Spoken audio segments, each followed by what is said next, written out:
Thank you. You may be seated. There's no history on them because they're all blacked out. But when I click like that, it'll take me to the amendment. But the Wisconsin one is for 1975 is 200 pages long, and I've been digging through it. Yeah, okay. All right, welcome back, everyone. We'll have the jury brought out, and the state may call its next witness when the jury is out here. Go ahead.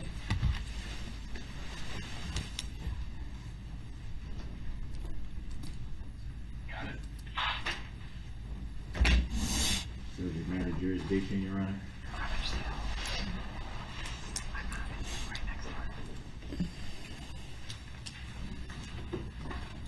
Could that need to be noted for the record? Your objection's noted for the record. I don't believe the audio's on. Your objection is noted for the record. I addressed that yesterday. I will not be addressing it again. Was I at least heard for the record? Because you just stated that the audio wasn't on. I heard it. Did the record hear it? Yes. So they heard me say subject matter jurisdiction hasn't been verified or proved yet? All rise.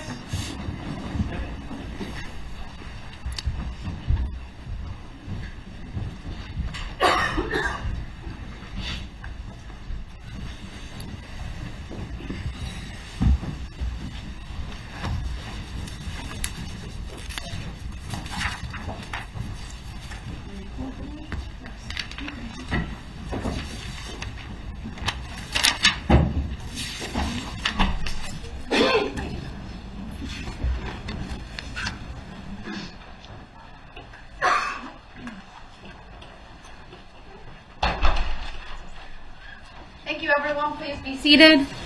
And the state may call its next witness. State calls Officer Bryce Skolton. All right, Officer Skolton, if you would please make your way to the witness stand. When you get there, please remain standing. Raise your right hand. My clerk, Teresa, who's on my left, will swear you in.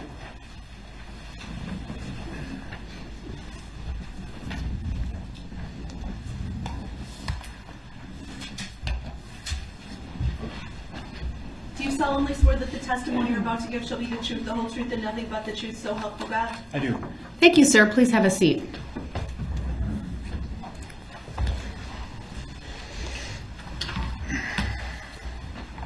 The first thing I will ask you to do is to state your first and last names for the record and spell each. Bryce Skolton, spelled B-R-Y-C-E. Skolton is S-C-H-O-L-T-E-N. Thank you. Go ahead, your witness. Thank you. What line of work are you in? I'm a police officer for the city of Waukesha. How long have you been a Waukesha police officer? 7.5 years. What's your current assignment? Currently, I'm a specialist assigned to the Criminal Investigations Division. What about back in November of 2021? What was your assignment back then? I was a police officer. Were you working as a police officer on November 21st of 2021? Yes, I was. Were you assigned to work at the Waukesha Christmas parade? Yes, I was. Do you recall where you were posted during the parade? My assignment was traffic control at the intersection of Northwest Avenue and Wisconsin Avenue. Will you please put up for the jury exhibit number 1, which has previously been published? Go ahead.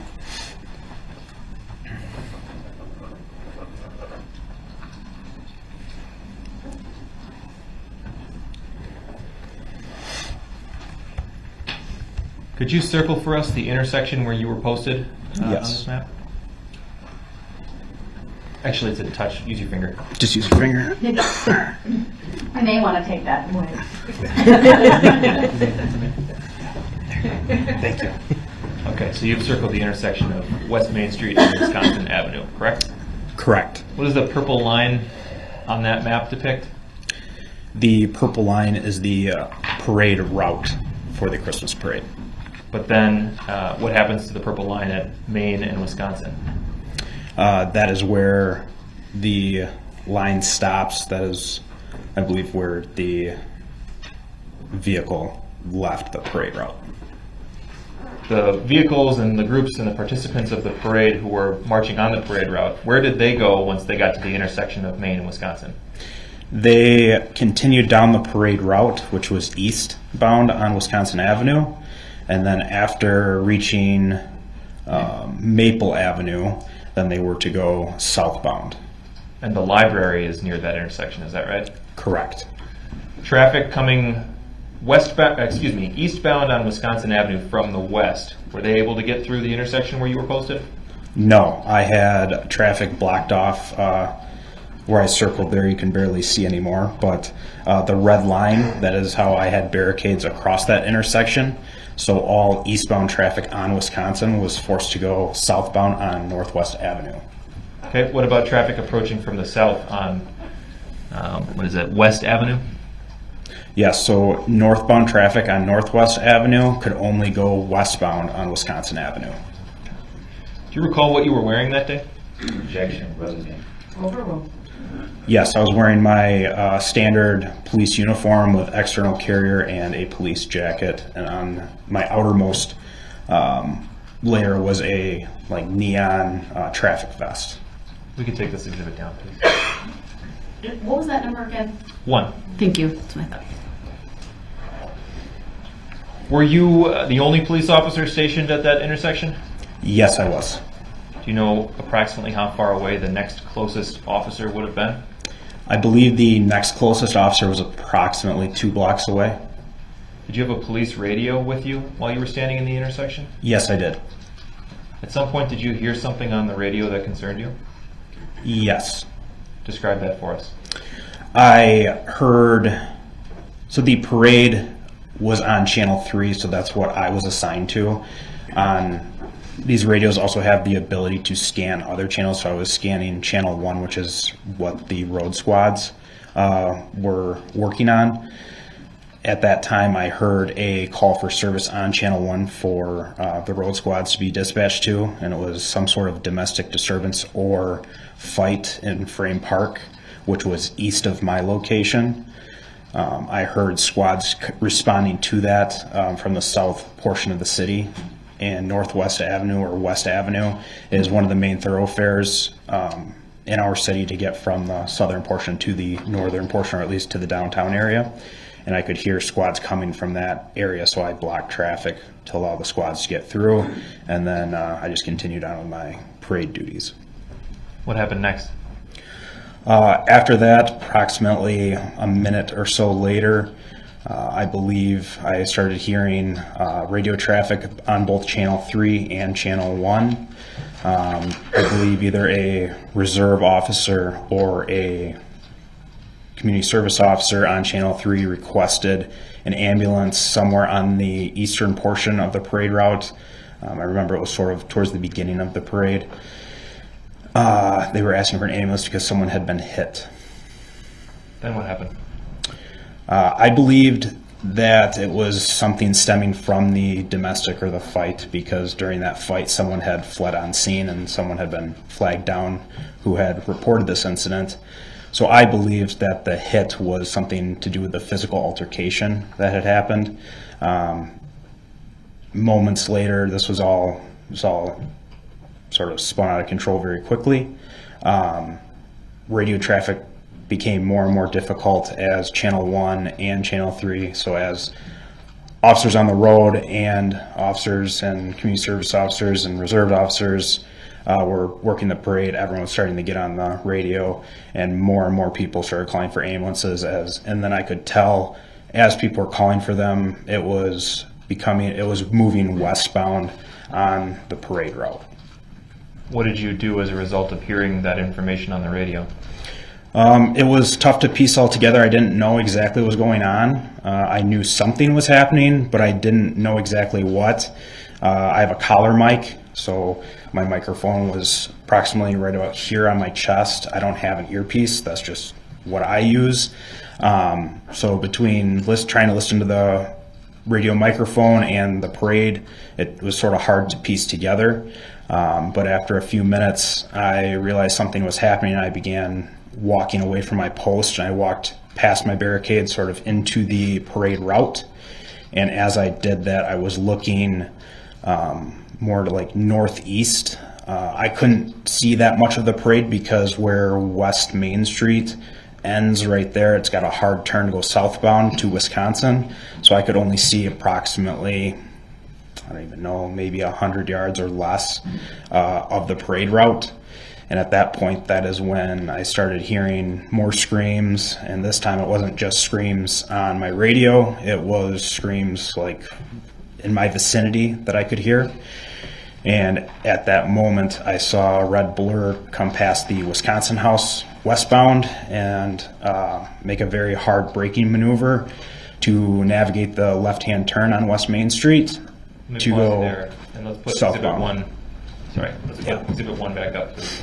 As you're putting Exhibit 1 back up, I just want to make a record of the hand gesture he made previously when testifying about, I believe it was his radio microphone. He used his right hand, I would say about heart height, to indicate his, I believe he called it a lapel mic or something to do with his radio and where he would hear from. Go ahead. Objection. I don't think he said lapel. I think he referred to the microphone just being here and not using the earpiece. That's just. Your objection is noted. The state can seek clarification, but the fact, I did my best to describe the action of the officer on the stand. Go ahead. Thank you. Can we actually zoom in on the bottom left corner of this map?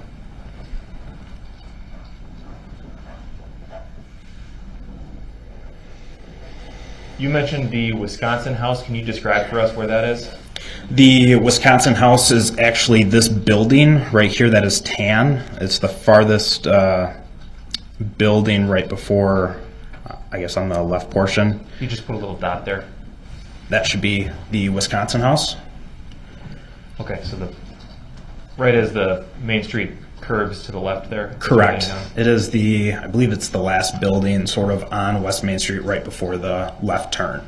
So if you were standing in the intersection of Wisconsin and Main, the Wisconsin house is the building that would obstruct your view further east up Main Street? Correct. There's a parking lot to the left as you look at this screen, and the vehicle's parked there, so I can't even see pretty much anything in front of the Wisconsin house on Main Street from my location. We could take that back down, please. What happened as the red blur rounded the corner? I realized what was happening at that point. I recognized it was a red SUV and there was extreme vehicle damage to it on the front. The hood was smashed up towards the windshield, the front portion, the front bumpers, the fenders, everything was, it was extreme vehicle damage, like vehicle damage that you'd see at a traffic crash between two vehicles. At that point, between all the screaming, I heard everyone calling for ambulances and help, and then realizing people hit, I knew it was now people hit by a vehicle, and I knew that those initial requests were so far eastbound on the parade, and now I'm at towards the end of the parade, or at least the end of the portion of Main Street.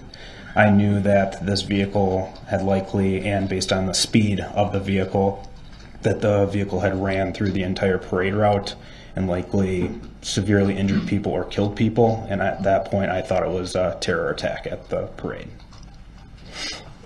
What happened as the SUV continued southbound? As the vehicle navigated its turn to go southbound, it accelerated towards me. That is when I knew I had to use deadly force to stop the threat. And as the vehicle was approaching me, I remembered making the decision that the easiest shot likely would have been through the windshield. However, I remembered the entire backdrop were just surrounded with kids and people. So I waited for the vehicle to pass me and tried to direct my rounds as most southern as I could because there were less people in that direction. Where were you standing in the intersection as the vehicle passed you? At this point, I had walked northbound slightly, so I was, I believe, just out of the intersection at West in Wisconsin. So I was on, I believe my shots, I was technically on Main Street at the time when I began shooting. Using cardinal directions, can you describe for us which side of you the SUV passed? Objection. What is cardinal? Overruled. The witness may answer. The vehicle passed to the east of me. What direction were you facing as it first started to pass you? I was facing north. So that would have been on the vehicle would have passed you on your right. Correct. Okay. How close did you come to the vehicle as it passed you? It was very close. I believe at the time, I remember stepping to my left. It was so close I felt like I could touch the side of the vehicle. Could you see into the vehicle? Yes, I could. How many people could you see inside of the vehicle? I saw one person. Where was that person in the vehicle? That person was the driver's seat of the vehicle. Did you get a good look at the driver? Yes, I did. Do you see the driver in the courtroom today? Yes, I do. Your Honor, I'd ask Mr. Brooks please remove his mask for a moment. Thank you for doing that, Mr. Brooks. His mask is off. Can you identify the driver in the courtroom if you see him? Yes, the driver is seated at the defense wearing a blue tie and blue shirt underneath his suit jacket. Does the record reflect that the witness has identified the defendant? The record will reflect the witness has identified the defendant as the driver of the vehicle he saw on November 21. What happened after the vehicle passed you on your right? After the vehicle passed me on my right, I began firing at the driver of the vehicle, and as that happened, he ran over the barricades and ultimately left the parade route and continued southbound on Northwest Avenue.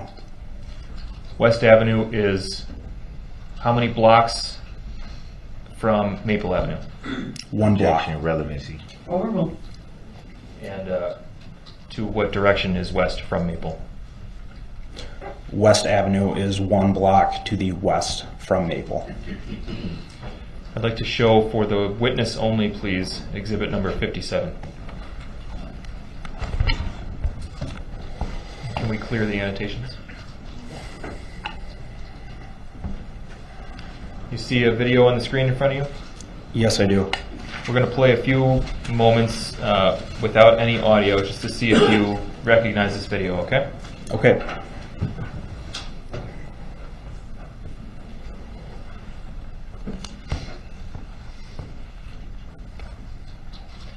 We've played 7 seconds for you. Do you recognize this video?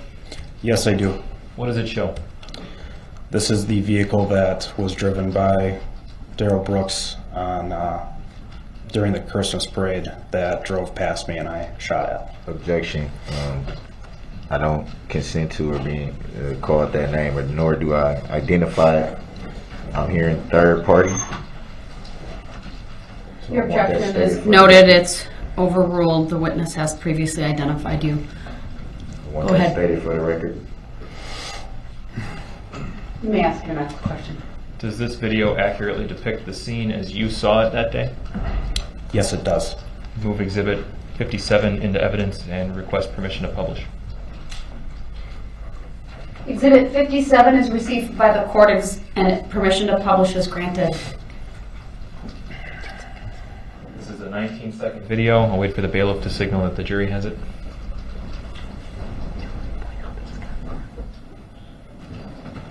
Okay. Before we hit play, I'd like you, if you can, to point out the Wisconsin House for us. The Wisconsin House is this brown brick building here on the right that has the Golden Moments Gentleman Beer sign right here. Thank you. We can clear that. And we'll watch the entirety of this clip with volume, please, at regular speed.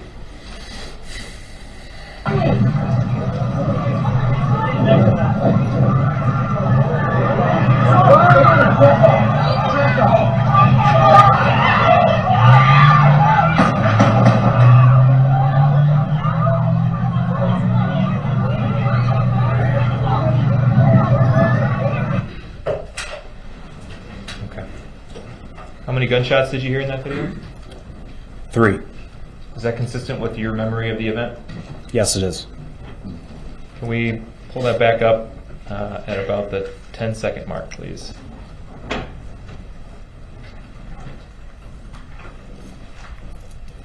Do you see yourself at the 10-second mark? Yes, I do. Can you circle yourself for us? You're the only person at this 10-second mark wearing a yellow vest. Correct. Okay, we can clear that, please. Can we slow this down with no audio? Slow it down to about 50%, please. And play from there.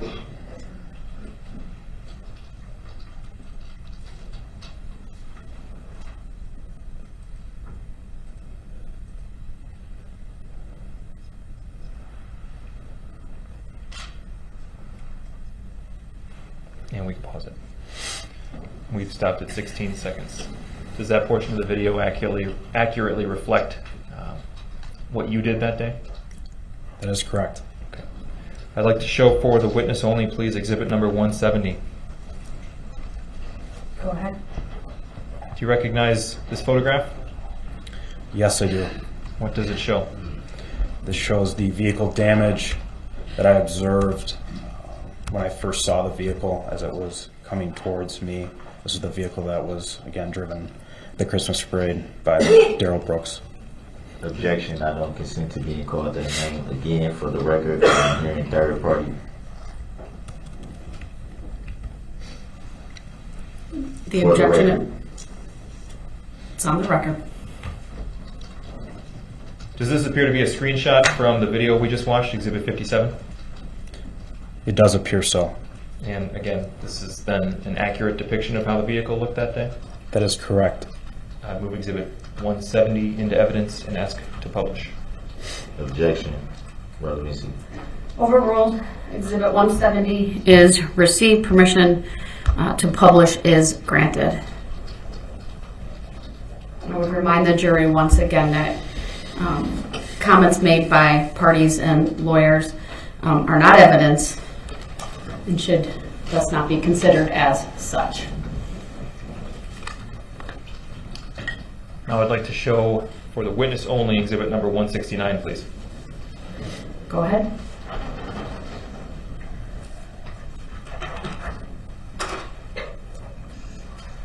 Do you recognize this photograph? Yes, I do. What is it? This is that same vehicle.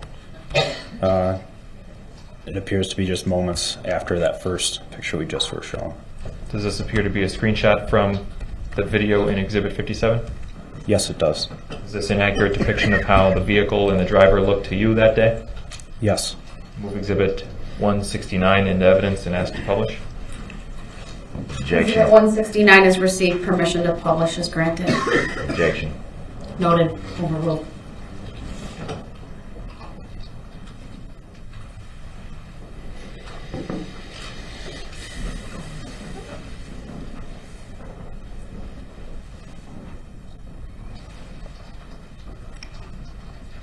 Now I'd like to show for the witness only, please. Hold on.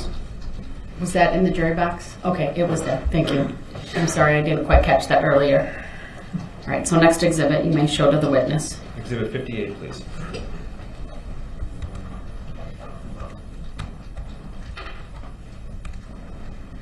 We're going to play a few seconds of this, give you a chance to see if you recognize it, okay? Okay.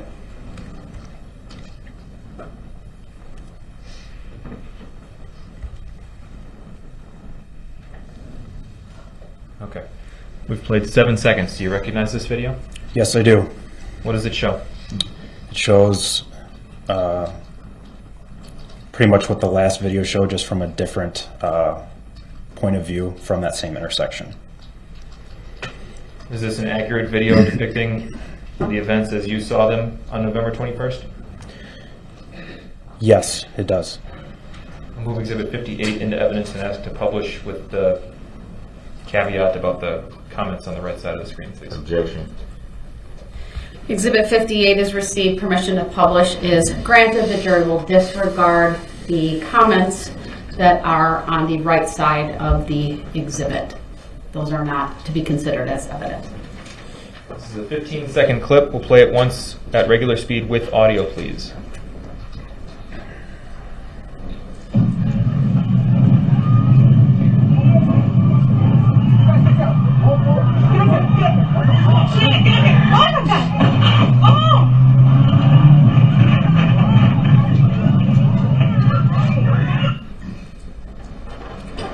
We see the barricades at the end of that clip, is that right? That is correct. And do you recall what those are made out of? I believe they're made out of fiberglass or plastic. And what we saw in that video, again, that's inaccurate. Does that match up with how you recall the incident? That is correct. That's all I have, Your Honor. Thank you. All right. Any questions for this witness, sir? I do. You stated initially that you had heard some radio calls about a possible altercation at Frame Park. That is correct. Do you recall what the initial report of that was? My recollection of that was that there was a call for service, is either a domestic or some sort of physical altercation along the riverfront in Frame Park, and that there was a male with armed with a knife, and that he was fleeing from the area. So it was reported it was a possible knife involved and there was a male running from the scene? That is correct.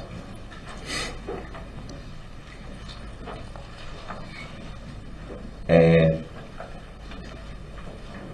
were you ever given any further information about the male with the knife that was running from the scene?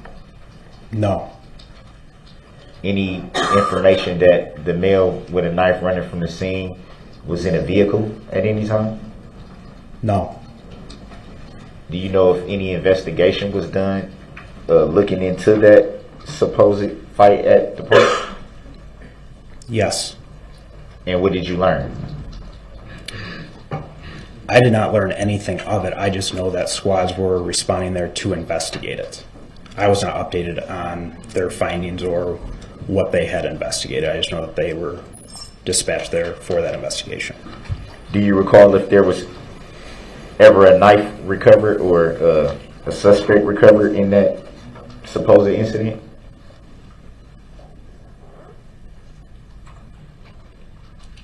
Do you mean like how much later do I know? Like what I know now? At any time.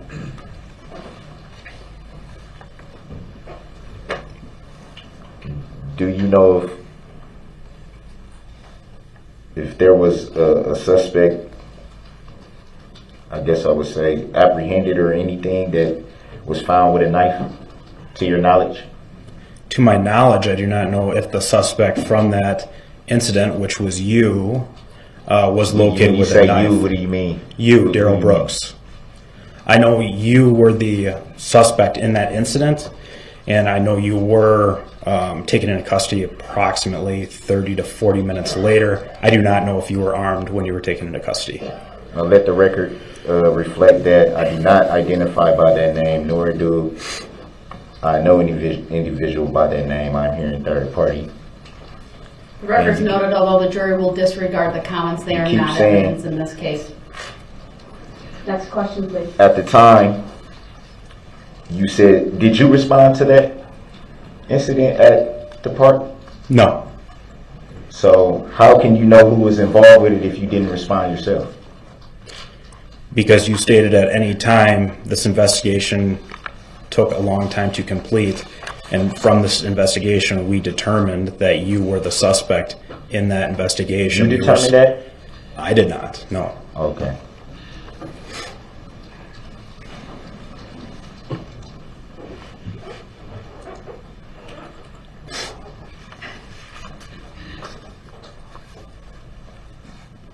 So basically, you're just going off what you were told, because you just stated that you didn't make any determination, nor did you investigate it. Would that be fair to say? That's correct.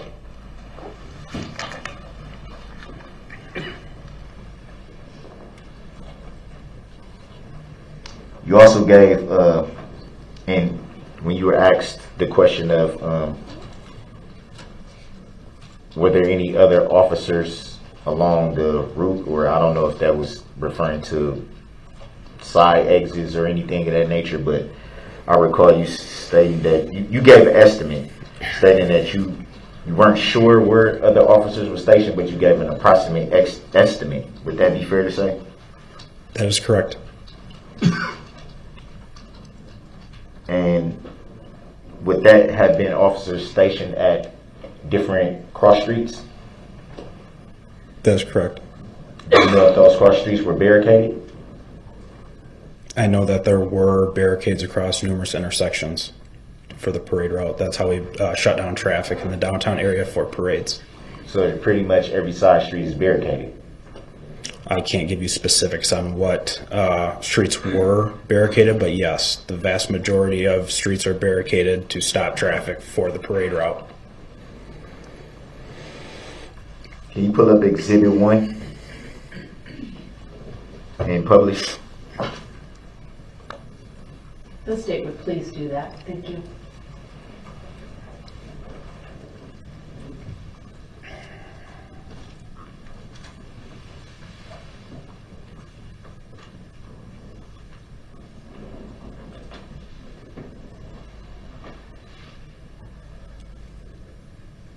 Does the jury have it yet? Yes. Can you see, well, I know you can. Can you see the red lines on this map that we're looking at? Yes, And what do those red lines constitute? barricades. So would it be fair to say that there's a red line at every cross street that we can see on this map? That would be Do you mean Start- along the parade route start or the entire map? along the parade route, starting at East Main Street. There's a red mark. Oh, I didn't mean to put that arrow. Can we clear that? I was trying to put like a little dot. Starting there's a red line there. There's 2 at Buckley. Hold on, just so the record is clear, he put a mark at near the intersection of East Main and White Rock Avenue. So from that location to where? There's 2 at Buckley. Well, hold on, you're testifying now, you gotta ask a question. So the jury will disregard that Are statement. there 2 at Buckley? Yes, Is there one at Martin Street? yes, Is there one at is there 2 at Barstow Street? yes, 1 at Gaspar, yes, 1 at North Grand, and 1 at West Broadway. there's 2 at West Broadway. Well, it's one is on the closer to where it says North Grand, and one is on the other side of the star right there. This is what I'm referring to. Okay, yes, there are 2 Can you right clear there. that? Please clear that, Madam Clerk. So there's 2 there. There's 2 at Clinton Street. Can you see those 2? Yes, There's 1 at Maple Avenue. Can you see that one? yes, And there's 1 at right here at West Avenue. Can you see that? correct, yes, So it would be fair to say that there's pretty much barriers at every single street from White Rock and East Main to West Main and Northwest Avenue. yes, Barricades at all those streets. yes, Do you know if there were officers stationed at those barricades? yes. This map shows, it appears, where everyone was for their assignments that day. So would it be fair to say if someone wanted to exit the parade route, they would essentially be blocked in by the officers and barricades? No, There are barricades at these streets we can see. Would that be fair to say? no. So it's not fair to say that there's barricades at these streets? It's fair to say that there's barricades at the streets. So essentially, if someone was leaving the parade route, can they just go right through the barricades? Based on the previous videos that we just were shown, Not based on the previous videos. If someone was leaving the parade route, can they just go down these streets that are barricaded? Can they just drive right out of there? Yes, the videos How show when, that. how when it's barricaded? As the video were shown earlier, the vehicle went right through the Hold on, barricade. you asked the question, you have to let him answer that. He's giving you the reason. You asked him how. He's explaining it. There's plenty of ways to get off the parade route. You can stop after being given lawful orders by officers, and they could have directed you off the parade route in a safe manner. You could have stopped the vehicle at any point, or you could have driven through plastic barricades like you did at Northwest Avenue, where I was located. So yes, you can drive refer to through as plastic who? barricades. Do you refer to as who? Darrell Brooks, you, the person that's talking. The you? And how did you come to the conclusion of that name, as you stated that you couldn't see past this building here, which you said is the Wisconsin house? Would that be fair to say? Well, that's a compound question, so you need to rephrase that, sir. You state, clear this right there. Please? Is that a please? Can you clear this circle and arrow right here? That's. Thank you, Madam Clerk. You stated that from where you were positioned that you couldn't see around that building. Did you say that? Yes, I did. So it would be fair to say you also couldn't see what was happening along the parade route on Main Street. Would that be fair to say? That is correct. So it would be also fair to say that everything that you knew up until that point came over the radio and you didn't have first-hand knowledge. That is correct.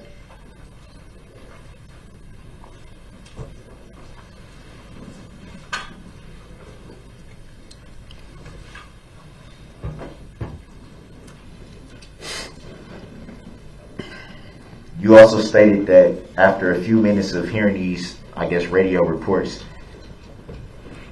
you said after a few minutes, you noticed something was going on. Do you recall from the reports how long this vehicle traveled along the parade route? An estimate of the time that it traveled down the parade route? I do not know how long the vehicle was on the parade route for. If I had to estimate, I would estimate approximately 1 to 2.5 minutes. 2 minutes, maybe. Would you say it's fair to say that that's relatively a short amount of time? I would agree with that. So what do you mean by after a few minutes you noticed something was going on? Because after a few minutes, what I meant by that was the initial call for service at the boat launch, or for that domestic fight in Frame Park. From that time frame, from when squads were responding to there to the time that I had shots fired, that is what I mean by a few minutes. So you have to take into account the time for squads responding to that call. I don't know police protocol, so just asking. Mr. Brooks, please ask your next question. I'm getting to it. Okay, right, but I have to advise the jury to disregard the comment because it's not testimony.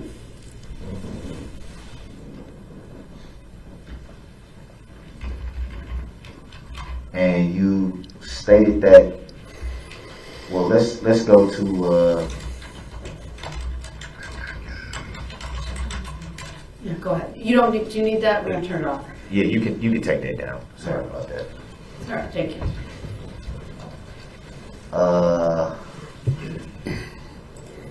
I believe it's Exhibit 57.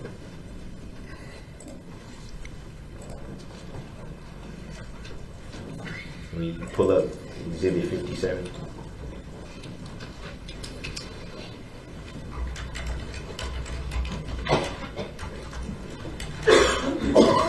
Can we bring it to about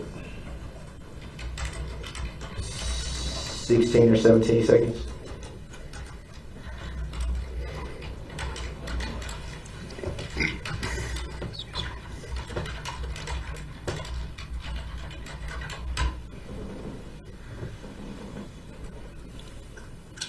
Can you bring it back a little bit?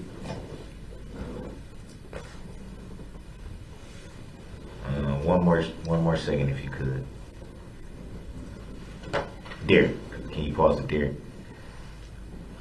Would it be fair to say that those are barricades that are laying in the street there? Correct. Any idea why they were not standing up?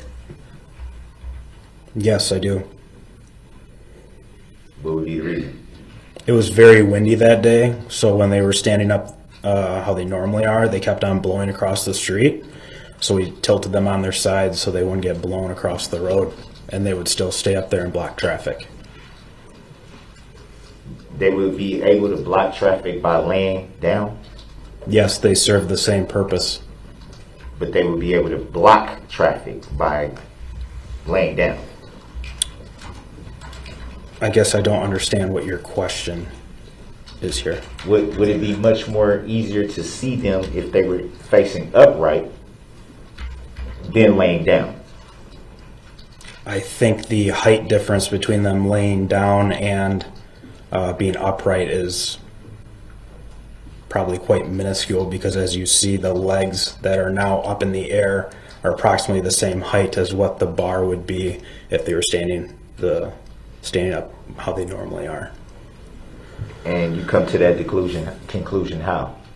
Based on my training experience after deploying barricades on numerous events and working several parades in my work history. So you would estimate that a barricade facing upright and a barricade laying down would be the same height. Approximately.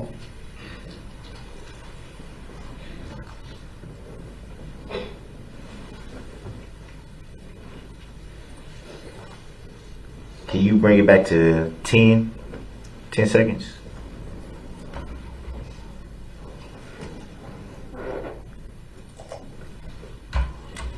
From what we're looking at right now, it's a little hard to see. You can see the vehicle, you can see where you identified you were, but it's a little bit hard to see everything. Would that be fair to say? Because of the person with the black coat and the gray hoodie and Nike black pants is directly in the middle of the screen? That'd be fair to say it's a little hard to see from this. Where it is paused now, yes. Yes, that's what I meant, where it's paused now. Yes. It looks like this would be you right here. Would that be fair to say? That is correct. It looks like you're firing your weapon right there. Would that be fair to say? I do not know if I have pulled the trigger yet or not. I don't believe I have. You were ready to fire at that point. That's correct. Do you recall what you were aiming for? Yes, I do. Can you state for the record and for the jury? You, Darrell Brooks. Again, you make reference to the you and the name. How did you come to that? Seeing as how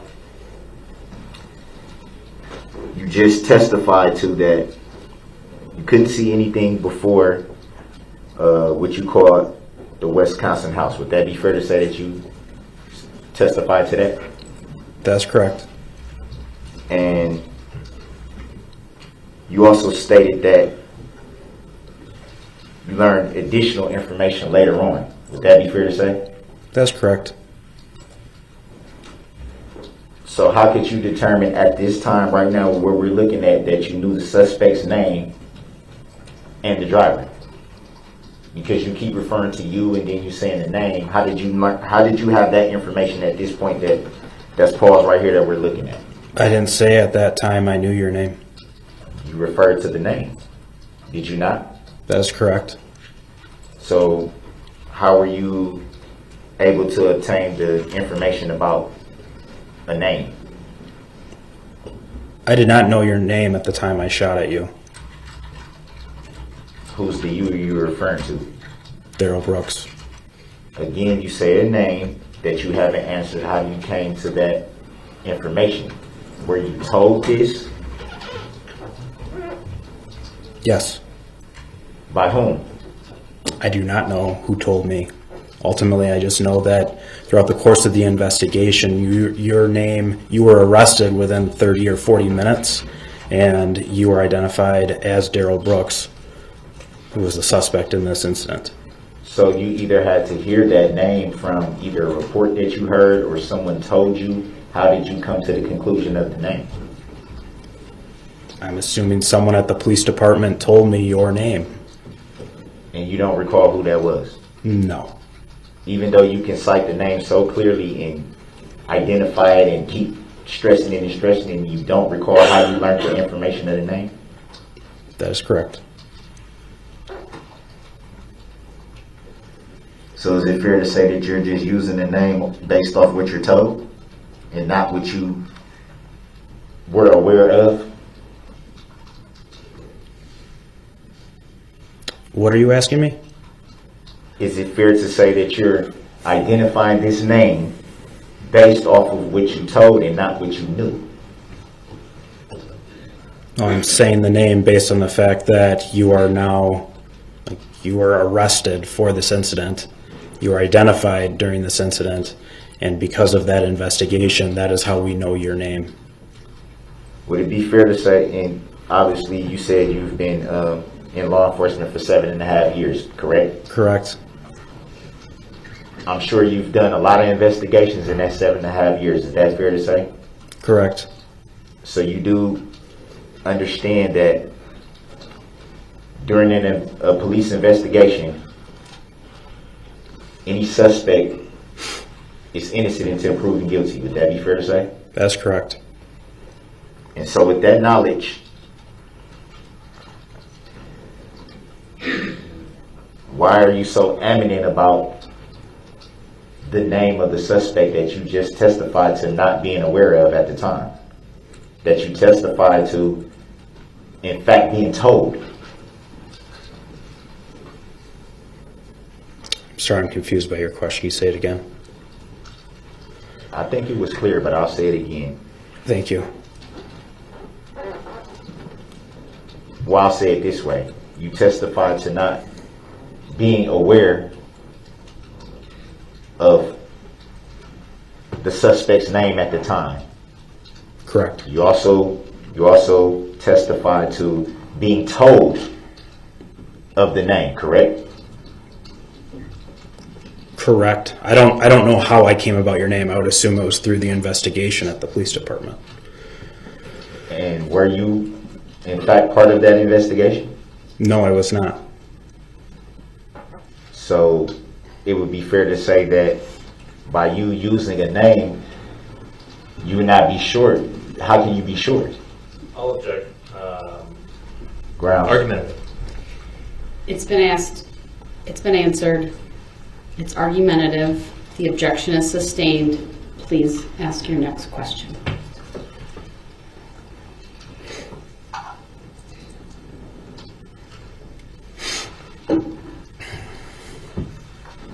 When asked about what you were aiming at when you fired, you didn't give a definitive answer. You were aiming for the driver? I felt like I gave a pretty definitive answer. My answer was you, You Darrell were aiming Brooks. for the driver. Yes. It's pretty definitive. I identified the person I So was shooting at. what part of the driver's body could you see when the vehicle passed you? When the vehicle was approaching me, I could see the silhouette of his face and upper portion of his body. Can you describe what you mean by silhouette? The upper portion of a person's body, I would say, from maybe chest, shoulders, and head and face. You said silhouette though. What is a silhouette? The outer portions of what would be like your shoulder down, your arms to your chest. The silhouette would be the outer portion of it. That would be the upper half, not the silhouette. What do you mean by silhouette? The objection is sustained. It's Mr. Brooks is not asking a question. It was argumentative.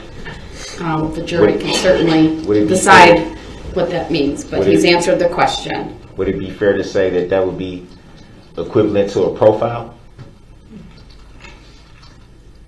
What do you mean by a profile? A profile would be sort of like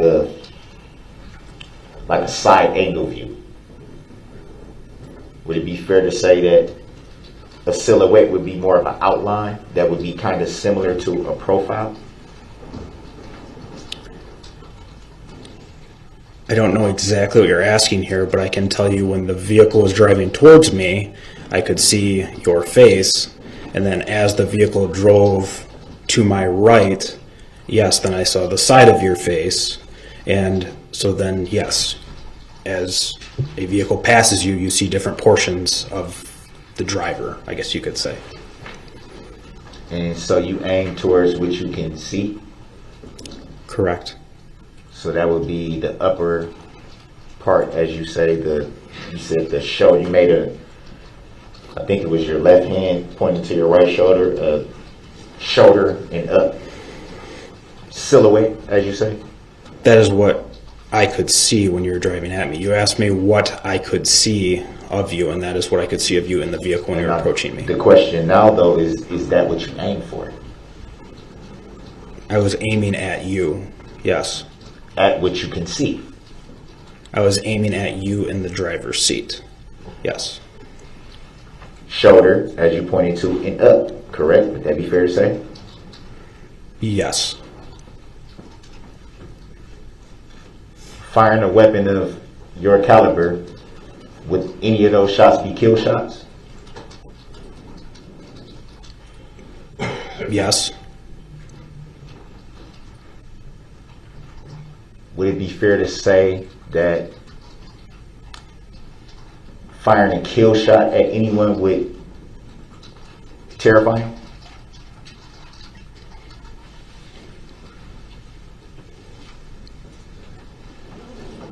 I'm sure being shot at is terrifying. Yes, it is. So it'd be fair to say you were shooting to kill? No. So would it be fair to say that, judging based on what you see that you testified to, a silhouette from about here that you pointed to, from the shoulder, using your left hand, you pointed at your right shoulder from here up, and you just acknowledged that any one of those three shots could have been kill shots? Would it be fair to say that you were aiming to kill? Shooting to kill, rather. Not aiming to kill, but shooting to kill. No. So, in your estimate, what do you think you would have hit if you just testified to saying that you aimed at the driver? What were you estimating to hit?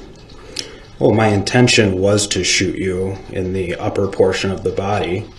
However, my intention was not to kill you. My intention was to stop the threat that you were posing to everyone in the downtown area at the Christmas parade. You keep referring to the you again. Well, that's not a question, so. By your estimation, acknowledging that those were kill shots, if you connected with any of those shots, is it possible the driver could have been killed? Yes. And would it be fair to say that that's deadly force? Yes.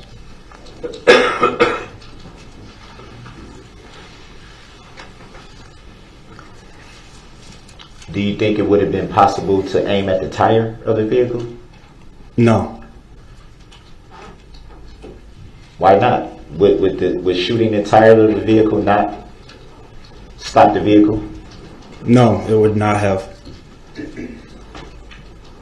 So a blown tire would, to your estimation, a blown tire would not stop a vehicle from moving? No, it will not.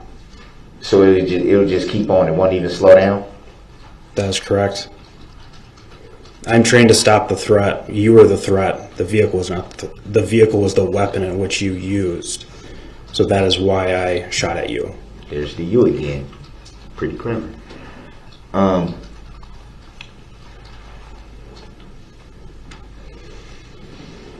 Could you have, well, you testify that you're trying to stop the threat. And so, would it be fair to say that that training constitutes shooting kill shots?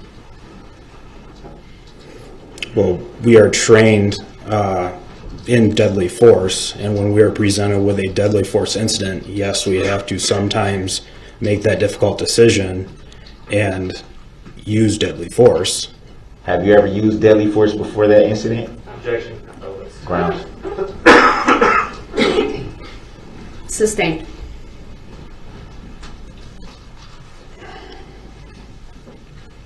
You said you're trained to use deadly force. So would it be fair to say that anytime you shoot your weapon, it would be deadly force? When it is directed at a person, yes. Were you injured in any way during the incident? No, I was not. And at the time, being where you were positioned at, you've already testified that you could not see what was going on during the parade route from your position. So, why did you feel the need at the time, not knowing the full extent of what was happening, to use deadly force? Because as I previously stated, based on the fact that the radio traffic for people screaming for ambulances, and as different officers were getting on the radio, and it was progressively moving further and further westbound towards me on the parade route, that, and then officers saying someone was hit, which I initially thought was a physical altercation, someone being hit, but it was a vehicle versus person hit. Based on that, the vehicle speed at which, yes, I could not see it down Main Street. I only had a couple seconds at most until the vehicle from where I saw it was to my location. So based on the amount of vehicle damage, I knew the vehicle had been striking pedestrians in the roadway, and because of that, that's a deadly force incident. So that is why I deployed deadly force. So you said you knew what the vehicle had. You knew. You said it multiple times. You knew. Yes. How could you know if you could not see around the position that you were positioned in? How do you know that? Because based on the speed of a vehicle on a closed roadway during a parade, and people running out of the way so they did not get run over right in front of me, between all of those things, I knew what had just happened, and that is why I had to take action. And you knew based on the radio reports? I would say everything that I had just previously described, all of that encompassing, yes, that led up to my decision making into, yes, now I knew what had happened. I did not know previous to that what was going on. I did not know there was a vehicle on the roadway until I saw it. And it all made sense when I put everything together. When you saw it, by the time you saw it, as you said, it was a couple of seconds. So at that point, did you observe the vehicle strike anyone from the time that you saw it? No, I did not. I was focused on the vehicle, so I just remember that there were a ton of little kids and adults on the sidewalks. I knew there were a lot of children right in the roadway right there. And I remember seeing people like running, but I wasn't really paying attention to the people. I was just focused on the vehicle. So it was really all I was focused on at that point. You weren't paying attention to any other people? That was not my primary focus. But you do recall that no one was struck from the time you saw the vehicle? Yes, after looking back after videos later on throughout the investigation. No. From what you saw, from which you observed with your own eyes. No, I can't recall ever seeing someone hit right in front of me. No, I do not recall that. Does the exhibit videos that you saw here today, does anyone get struck in those videos that you saw today? No, not that I saw today. And you still made the decision to shoot to kill? That's correct. Actually, correction, I shot to stop the threat. If ultimately you would have been killed from that, that is a possible outcome. But you did testify that there were kill shots, did you not? Objection. Argumentative. Sustained. It's also been asked and answered in multiple ways. Do you recall what your shots hit? If anything? Yes, later on throughout the investigation when I gave No, at the time. Not later on, at the time where you fired the shots. Mr. Brooks, you asked a question. He was attempting to answer it. So you have to I let... was trying to give him clarification on what I mean. But you have to let him answer the question that you asked, and if you feel the need for follow-up, then you can do that, or ask a very specific question. But I'm allowing him to answer. He was interrupted. Go ahead. I believe it was 3 days after the incident. That is when I gave my voluntary statement to Detective Kirby and Detective Casey, and upon completion of that statement, I asked them if they could share any information with me, and during that conversation I was shown a picture of the vehicle and where my round struck the vehicle. You stated you asked them for any additional information that they can give you. Correct. So it would be fair to say at that time you still didn't have a lot of information. Would it be fair to say that? That is correct. I didn't know where my rounds had struck previous to that. Did you ask them in the statement that you just testified to, saying you asked them if they can provide you with any more information? Did you at any time specifically ask about the shots that you fired when you requested if they could give you any more information? I do not remember the specifics of what questions I asked in pertaining to what information they could share with me. I think it was sort of a generalization of what can you share with me at this point. So would it be fair to say at that point that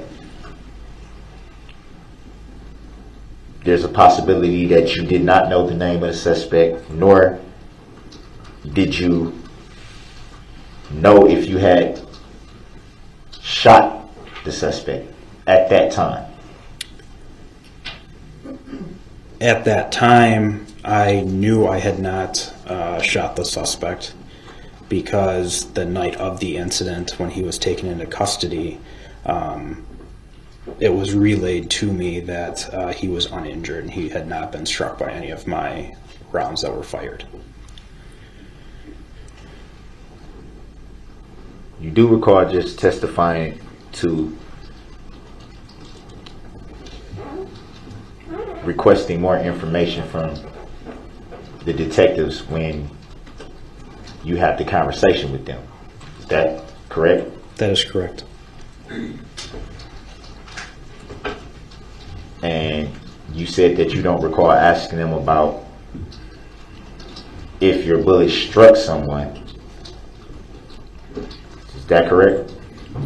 That is correct. So the day I met with Detective Kirby and Detective Casey, that was, I believe, 2 or 3 days after the incident, Mr. Brooks was taken into custody the night of. So when I was still at the police department, I knew that he had not been struck. So I think we're dealing with the questions I asked of the detectives. That was not the same night of the incident. I'm sure you asked, you didn't say it, but you said you don't recall the information that you requested. Would that be fair to say? No, I don't recall specifically what questions I asked what I don't know specifically what questions I asked of them a year ago. I know it was a generalized, what information can you share with me at this point? Because I didn't know what was going on in the investigation or what leads they had or essentially what had happened after my involvement, I guess. So you didn't, it would be fair to say there was a lot of information that you still was unsure about at that point. Would that be fair to say? That's correct. So if there was information that you're acknowledging that you had no knowledge of, which would be essentially the reason why you would ask if they can volunteer more information to you, then how would there be any way of knowing if you struck the suspect? Objection. Grounds. Sustained. It's a compound, confusing question, please rephrase. And I also think it mischaracterizes the testimony.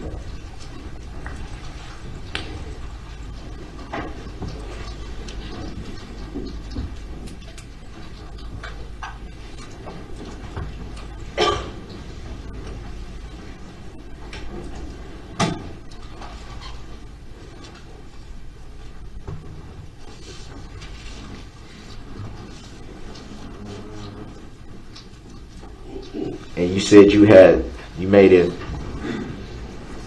statement during your testimony that you had learned that the suspect was not injured. Do you recall who you learned that information from? I believe when I was back at the police department after the incident, so after using deadly force, you're ultimately removed from the scene. When I was at the police department, I was with a support officer and another detective. And at that point, I was still answering questions for investigating officers for what I saw, what I knew, what I saw in the vehicle. And I believe Detective Stern was at our substation with Darrell Brooks after taking him into custody. And I was shown a photo at that point, and I know I had asked if he sustained any injuries or if anyone else had sustained any injuries from my use of force. And at that point, I was not told that anyone had been struck by my gunfire. So you just said you asked if the suspect or if anyone else was struck by the gunfire. That's correct. So you weren't sure at that point? You weren't sure? I was not certain at that point. It was, I can't describe it any more than it was just pure chaos. And at that point, I did not know if anyone else was injured from my rounds, or up until I was confirmed that you were not injured. At that point, no, I did not know if anyone was hurt until I was told that. So would it be fair to say that, and as you just stated, you were unsure if the suspect or anyone else was injured? Would it be fair to say that there was a possibility because you did not know for certain? Objection. Grounds? Sustained. Grounds for the sustain, Your Honor? Asked and answered. Next question.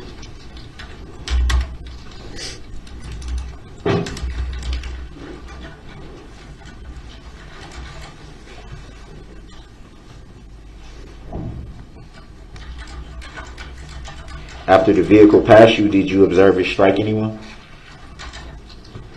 I did not observe it strike anyone after it passed me.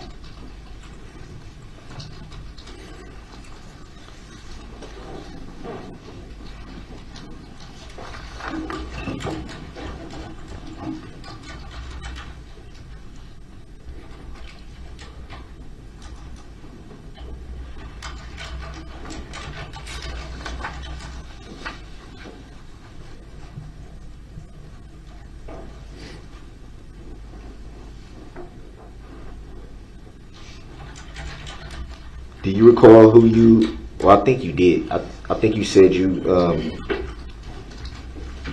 gave your report to Officer Kirby. Is that correct? Detective Kirby, yes. I'm sorry, Detective.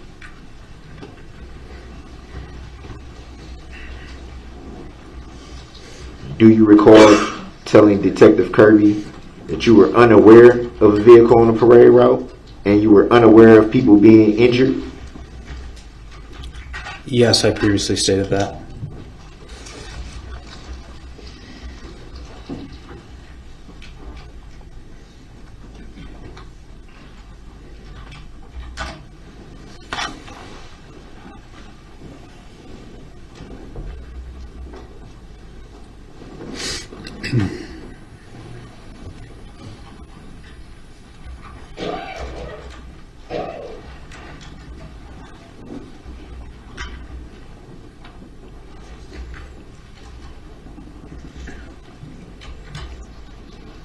Were you able to make out a license plates from the vehicle when it passed you?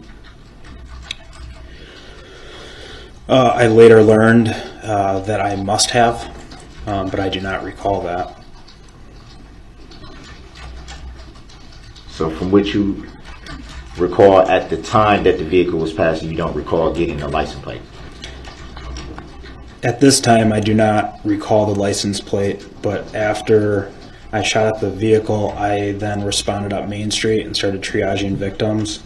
And after doing that, I met with officers, and because I couldn't get on the radio and give out as much information as I wanted to.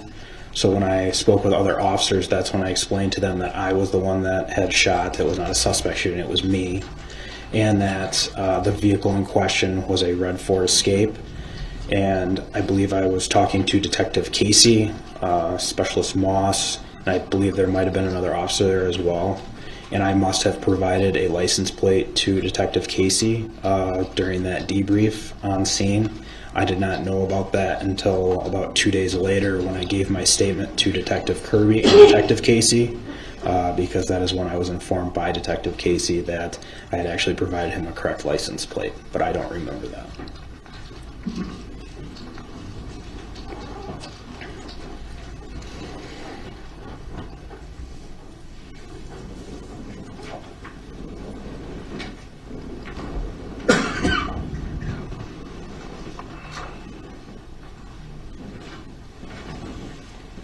Any reason why you didn't mention the license plates in your report? Because like I stated, I don't remember it.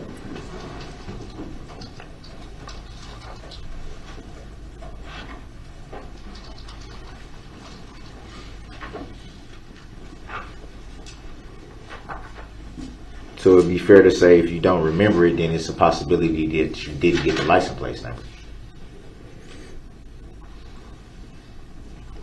I would say that if Detective Casey is telling me that I told him on scene during a traumatic incident that I provided him the license plate of the vehicle, I'd have to believe that Detective Casey is correct. There's many things that you do not remember during a traumatic incident, and I believe that's because your brain prevents you from remembering everything. So you would describe it as a traumatic incident, but you do recall using deadly force and recalling what you was aiming for, but not the license plates or anything else like that. That is correct. Would it be fair to say that because you describe it as a traumatic event, that there was a lot of things that you probably don't recall about the incident? I would agree with that. I would think that there's a lot of things. When I started going up West Main Street and started seeing the absolute destruction, I know there's things that I did and saw that I don't really remember, and I don't really want to remember. Will one of those possibly be the suspect that you keep naming? No.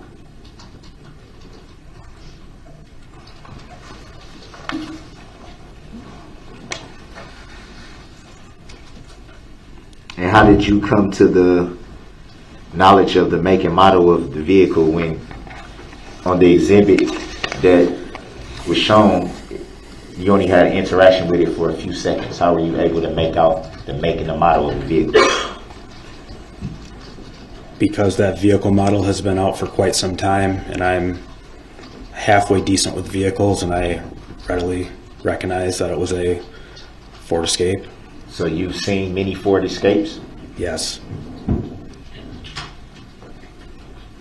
and you said the model has been out for some time. So what do you mean by that? Do you mean It's was an older 2022 model? now, Do you mean- and that Ford model was approximately a 2008-ish to maybe a 2011, 2010-ish. So, yeah, they've been out for over a decade. And how did you come to that knowledge of an estimate of the years that the model could have been? That would you agree that that's pretty difficult to know just off the bat? No, Would that be fair to say? no, So it would be pretty easy to tell the make and model and year of a vehicle just by looking at it. that is correct. So it'd be fair to say if someone had a vehicle right here in front of you, you'd be able to tell just by looking at it for a couple of seconds the make, the model, and the year. Depending on what vehicle it is, yeah, quite likely. I'm decent with vehicles. What do you mean by decent? I can recognize many vehicles that are manufactured. Part of being a police officer is dealing with vehicles. We run a lot of vehicle registration plates. So when you match the registration to a vehicle on a response, you become very well accustomed to the many different vehicles that are manufactured. Did you at any time see the registration of the vehicle that passed you? Like I stated previous, I debriefed with Detective Casey during the incident, and he stated that I gave him a registration number, a registration plate for it. I do not recall giving him that registration plate, but Detective Casey informed me that I provided him a correct license plate for that vehicle. Would it be fair to say that a registration could, would it be fair to say that that automatically links to the make and model and the year of the car? Would it be fair to say that? That if you rent, or if we're judging by the license plates, if you were conducting a stop, and to do that you will have to run the license plates, would it be fair to say that all that information would come up in your computer when you run the license plate? That'd be fair to say? You had a lot of questions right there. So Okay, let me back up then. So if you were conducting a traffic stop okay, and you pulled up the license plates of the vehicle that you were stopping, okay. would the information registered to that vehicle show in your computer? If the license plate is actually accurate and current to that actual vehicle, yes. Just so we're clear, the information would come up though. That is correct. It should, as long as the system is working. And did you have a system or any equipment that could have assisted you in learning the make and the model and year of the vehicle at the time of the incident? No, I was on foot with no other equipment. So is it fair to say that you did not know that information until later when you were told by Detective Casey or another detective? No, because like I previously stated, I can recognize vehicles pretty well, and I knew it was a Ford Escape, and I knew the approximate year of it. You did testify that, and you can also see from the exhibit video, that the front end of the vehicle was damaged. Would that be fair to say? That is correct.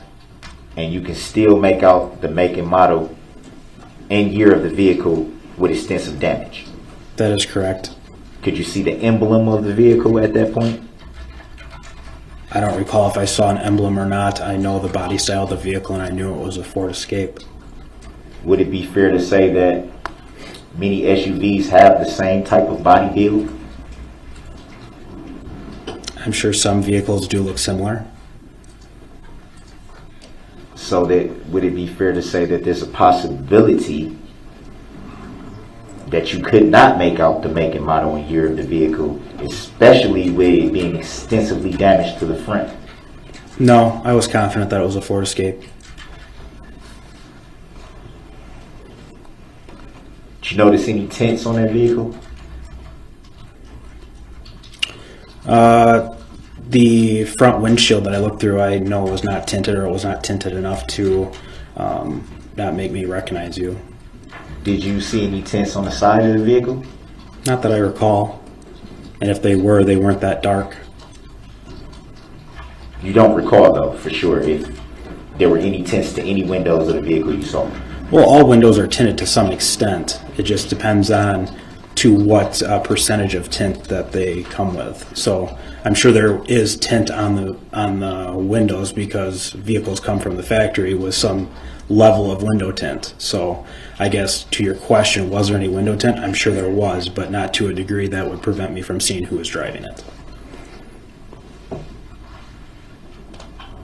Explain what you mean by tint percentage. So there's different varying degrees of tint that you can put on vehicles. Can you elaborate for the jury? I'll check. Grounds. I'll overrule the objection. Mr. Brooks, please ask your question again. You stated that all cars come from the manufacturer with some level of tint, but you made a reference to percentage. Correct. Can you elaborate on percentage? What would constitute a darker tint versus a lighter tint? Well, you've asked two questions now, so which one do you want him to answer first? The last one, I'm sorry. So you're asking about About lighter the tint versus percentage. darker. About the tint percentage.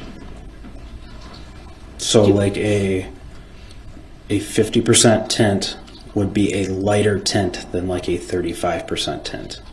So the lower the percentage, the darker the tint. That is correct. Okay.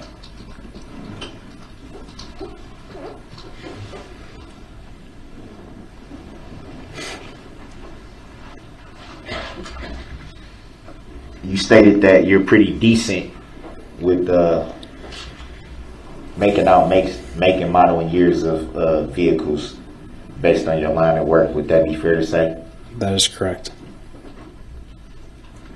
Would you know of the make and model of the vehicle that you saw that day? Would you know if those model vehicles come from the manufacturer with any tint?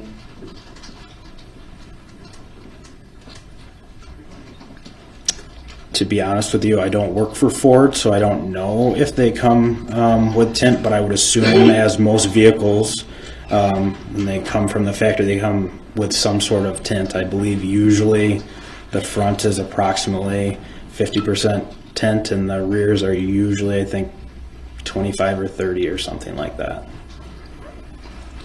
So from your knowledge, the backer windows are usually coming from the manufacturer, maybe a little bit darker than the front. Correct. No further questions. Very briefly, thank you. So the barricades that we saw at the intersection where you were posted, those have been blown over by the wind? Yes, so when I deployed the barricades initially, standing upright, they kept on blowing directly, like right off the street. So I tipped them down on their sides so they wouldn't, I guess, catch as much wind and they wouldn't blow all over the place. Did those barricades appear to slow down the SUV as it drove through them? Objection, speculation. Overruled, he may answer, given all of the cross. No, it did not slow the vehicle down at all. You discharged your firearm 3 times toward the vehicle? That is correct. Did all 3 rounds strike the vehicle? Yes, they did. Can we please put up for the jury exhibit number 3, which has previously been published? Go ahead. We're going to start at the 2-minute and 59-second mark if we can, and while we're working on that, can we please clear the screen now? Thank you. What exhibit is that? 3.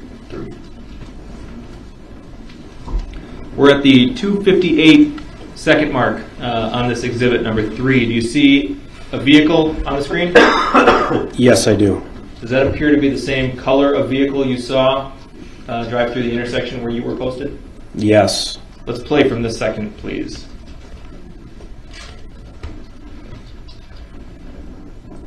Pause.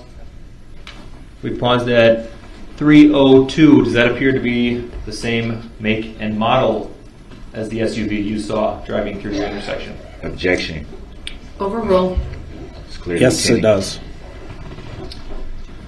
Is there a difference between this vehicle and the vehicle you saw at your intersection? The difference in the vehicle is that there's no damage on this one. Okay, let's play again from this point.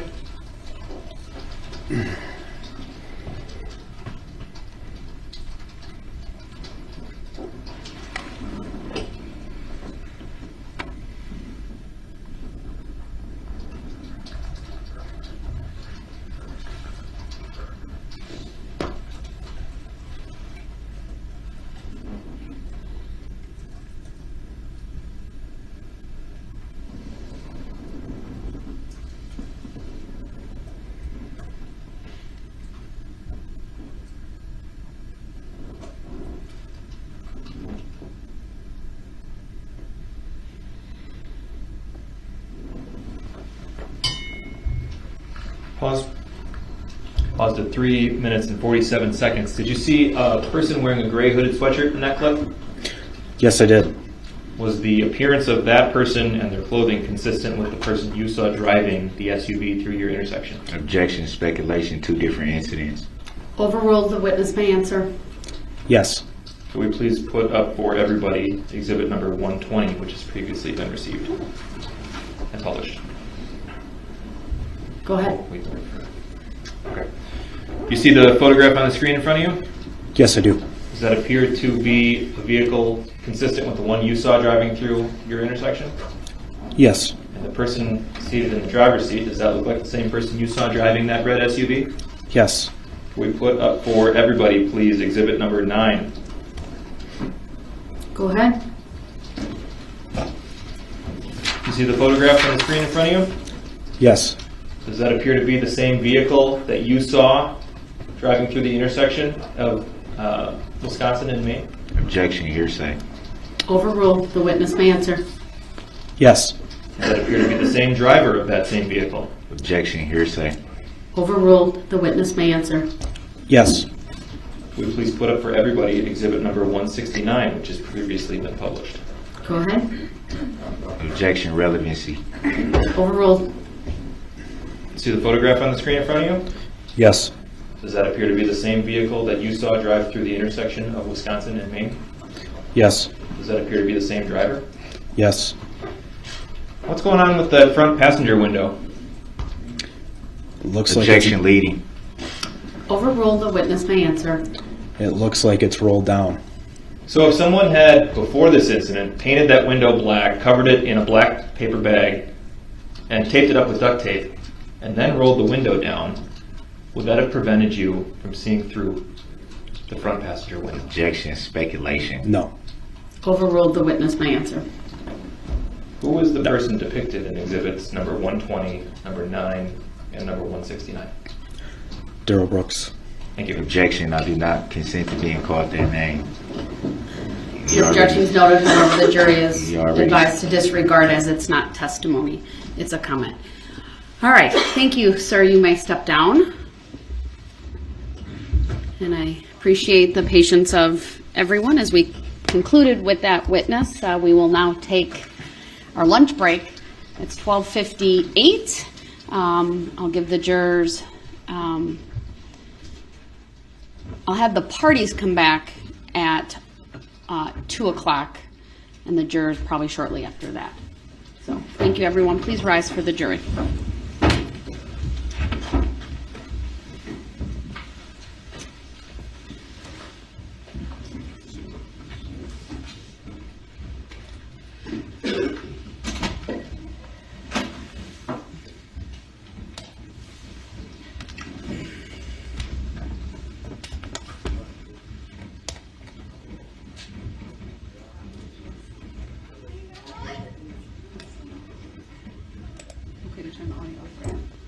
No. All right, please be seated just very briefly with the parties. Just witnesses for this afternoon. I don't need to know who, just the numbers and if there's anything else you are asking the court to do this afternoon. No, We're behind schedule, Judge, but we'll keep moving along. We will certainly have a full slate of witnesses available for the afternoon. Do you know about how late you intend to go tonight? I'd like to try to keep it as close to 4:35 as possible, given that it is a Friday. It's been a long week.